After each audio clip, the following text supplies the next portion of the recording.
Hello, welcome to Edinburgh Personal Trainer 180 training podcast number 2. I have Nick. He's bumped me 2 billion times. Shit, I've got to call off that assassin as well. Serves you right. Well, you know, it cost me a lot of money, but I figured the only way I was going to get you was as a corpse from a hitman. Anyway, this second one, we're going to chat about exercise choice. There's something that came up that we were discussing. I've got a couple of movements that are a bit of a bugbear to me. And Nick's the same. Nick runs Nick Smith PT, and he's about to run off to Poland to set up his own gym. This isn't a PT studio, this is a full-on gym. And we'll go into that in more depth on another chat we'll have. I will nail you down and get another one. In the future, no, we'll try. Ideally, I'd like Nick to be a sort of semi-regular guest on here, if not out and out regular, almost weekly if possible. But yeah, we will have one where we properly discuss what you're doing. So yes, exercise choice. I have one. There's one movement that it bugs me when I see people doing it. Is the front raise. Now, it does have its place. It's not that I think it's a dangerous or terrible movement in itself, but it's more down to the people that I see doing it and questioning why they're doing it. Front raise primarily work your anterior deltoid, and if you're shrugging up, it'll be your trap as well. However, most people that I see in the gym, day in, day out, are based, everything they do is based forward and hunched in, and they're positively adding to that tightness and potentially dominant set of muscles. And these same people I don't see paying attention to their overall posture and counteracting it with back work. For me, a front raise is just something most people probably don't, and I'd almost argue shouldn't do. Your anterior delt gets worked quite hard with a pressing movement. Yes, the side gets worked as well, but it's front. As you turn there, it's coming to the top as well. So it's going to be doing a big bit of the work. That's just one particular movement. We're not going to spend ages just going on that.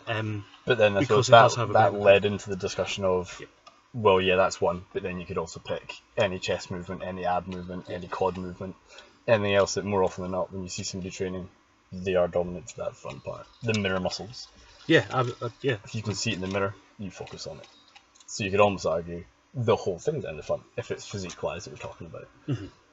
But then that leads on to the whole, I was talking about sort of the bang for buck, very Americanized style phrase, but that idea that you train for what you want to do. Yeah. So if you're going to be doing some very heavily front dominant movements, a front raise might be a nice warm up. Possibly. If that's any okay. Yeah, that's a good point. Getting that muscle, the blood flowing before you bench, might not necessarily be a bad thing. Doesn't have to be heavy. Mm-hmm. But then it all goes back to that same idea. How much time have you got in the gym? What are you trying to achieve? And how often, as a coach anyway, how often do you hold that person? And is that movement worth your time? Yeah. I think we both agree. Front raise. Probably not. No. I suppose there's a big difference doing something like that as a warm-up as well, compared to doing it as part of the body part split. We'll talk about the programming and stuff in another podcast. Doing it as part of your shoulder work, so you do your sort of overhead press, then you do your side raise, and you do your front raises, and you might chuck in some token for your raises, but they're usually done last, but the side and front seem to get an awful lot. Definitely more entertaining than 20 minutes on a cardio bit of kit before you do your weight training. Yes, if it's as a warm-up, I'd actually take the flat raise over stuff if you're doing anything that's moving the shoulder. If nothing else, is getting blood there, but as an actual, I'm talking about seeing people holding heavy plates and developing this and shrugging into it. But then that's also the same person you tend to see walking around holding a Men's Health magazine and that being their primary source of knowledge. Yeah, and again, that's something else I want to go over, that there's half a dozen of them. We've got episodes 3, 4 and 5 written up so far here. Desk, yeah. They're on the desk there, and it's it's quite funny, the front cover, but yeah, I'm not going into that too much. But yeah, so yeah, I think the kind of crux of what my bugbear is: think about the rest of your body. Don't think about that little bit. I want to develop that. Think about the ramifications of what you're doing and why you're doing it. If you want your front half to be nice and big, and I've said this to a couple of clients, train the antagonistic muscles as well. So you want a big chest, train your back hard. The benefits are going to be twofold. If you've got a strong back, your body is more likely to allow you to develop a stronger chest, because the body doesn't necessarily like a major muscle imbalance. If nothing else, you're risking more injury. And plus, the heavy lifts, your lats really are the supporting part of it. Exactly, they're used so much in stabilisation. And the other thing that there's one particular client I train, and he's really bought into this, is actually the more you train your back and correct your posture, keep those shoulders back and down and head up and chest out, you're going to make your chest look bigger because you're standing up as opposed to hunched in. Pardon me. So as we both now sit in the cargo. Yes, this is being done in Nick's car because we couldn't find a quiet place, and it's slowly steaming up. It's lovely. It'll get wind up in a minute. Yes, it's looking like some other dodgy reason we're parked in a car park and the windows are steamy. Yeah, so I think is there much else we want to kind of say on that? I know kind of picked on the lat raise a bit, and there are some. The argument some is always, reason, if you're doing it for rehab, if you're a bodybuilder and actually it's unusual, but you could be more developed in your posterior chain and you need to bring that up. If you've had an injury and you need to get the strength back. If, for example, tennis players, actually, the Williams sisters in particular, if you watch them in tennis, for females, just because females are more likely to be in a sort of vest top, very almost overdeveloped anterior deltoid, but there's a reason for that, and I'm not suggesting they've spent hours and hours in a gym doing front raises, but anything that they've done to develop that beyond playing lots of tennis, there's a reason for that. It's which sport falls specific. Right back into that realm of you choose the exercise for what you're trying to do. Yeah. So if you're trying to get stronger, will that exercise actually make you stronger?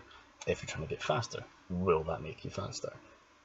More often than not, these small, very specific ones aren't going to do a great deal. The big, powerful, compound movements are the ones you're going to get the best results back from. And especially in sports terms, if you've got their coach is ready piecing them on the field, they're rested doing all the technique work. When you get hold of them for that, if you're lucky, an hour a week, a couple of hours a week, you're not going to waste that opportunity going through tiny little details as you go along. Most of these teams have their physios on the side of the pitch. They have people right there. If they need that, that will be prescribed to them as an exercise. So as a coach prescribing strength conditioning style exercises, you pick the ones that are proven to get big results. It'll be very hard to go and find the benefits of a front raise out there in some studies. There's not going to be a whole lot out there in terms of this does wonders for anything really in particular. Yeah. You're going to take your time spending to squats, cleans, snatches, jumping movements, turn on and go. Those are the ones that are going to cover the most muscles in the shortest amount of time. Yeah. And that also carries over to the general public as well. If you if you're just a recreational trainer, it's worth questioning. Do you know why you're doing a particular exercise, and can you justify that to yourself? And getting feedback from other people. I don't program myself. I have this horrible man that does stuff basically because otherwise I add in way too much. Getting someone else to do some programming for you, but don't just always blindly accept it unless they're an out sports coach. You're with a team. Even then, if you don't understand it, you're not going to perform it properly. If you don't understand why that prescriptive exercise is there, ask. That doesn't matter if this is your very first time walking into a gym and you've just got a fitness instructor showing you the kit. Ask why. If you've just got a list of exercises you're supposed to go through, I'll guarantee you don't stick to those for very long.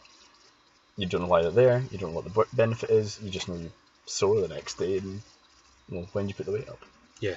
How many repetitions you're supposed to do. Yeah. If they just prescribe things, write them all down, and you don't physically ask them, why am I getting these exercises? The likelihood of you continuing past there, well, we've just started February now. Yep. And if you started in January, suddenly are dwindling, ask. Get right back in there and grill people on questions. They love answering these questions. As trainers, if you get involved, we know you care. You always talk about this sort of the dreaded time of year for personal trainers, and instructors are like, this is the time of year where you might as well have a stamp and just give everybody the similar sort of thing and then see who survives the month. There's such high volume if you're working in a commercial gym and things like that, that actually getting people that are really into it is quite difficult. Go in with a goal. Go in with at least an idea of what you're trying to accomplish. And if the phrase toning or trimming up a little bit is the best you got, pick a number. Pick a target. What do you actually mean by that? If you go in saying tone up and you then get talked about strength training, are you going to freak out thinking that wasn't what I asked for? When you get into it, that is what you're asking for. That's just a different word to choose to use. Yeah, definitely. And yeah, when we say goal, it doesn't have to be, you've got all, we've been talking about specificity and things like that, but just something that you've maybe had sat in the back of your mind that you maybe fancy doing at some point way in the future. I've had people saying, well, I'd love to do a triathlon in a few years' time, and that's absolutely fine. At the moment they're training nothing like what you'd need to be to specifically improve at the disciplines involved in that. But it's, if someone can see, or if you can see that what you're doing might not directly benefit that as a sport, however, what you're currently doing in the gym is putting you in a better position to then go down the specific road, it's taking on those first steps. Have a dream, and just have something, have a desire. Please don't lead in with the phrase, I hate the gym. Yeah.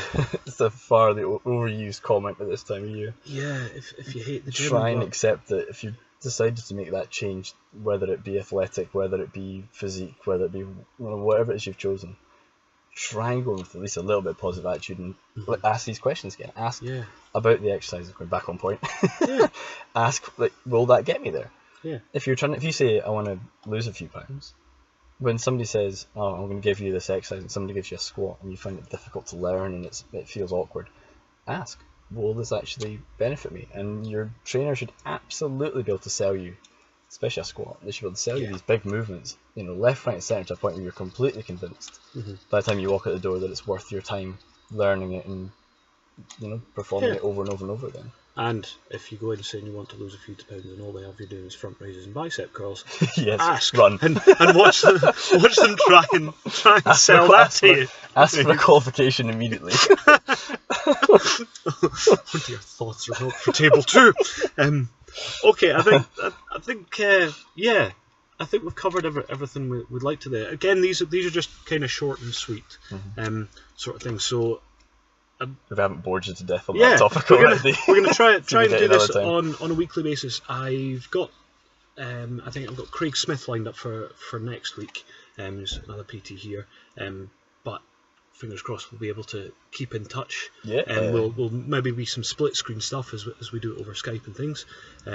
As this man's and one day joining. It'll be in my new gym. Yes, and we'll do it as a tour. It'll be good. We'll see the gym and see all these fancy bits of kit that you're afraid to touch. Yes. Nobody else is allowed to touch. Cool. Okay. Thanks very much, folks. See you later. Cheers.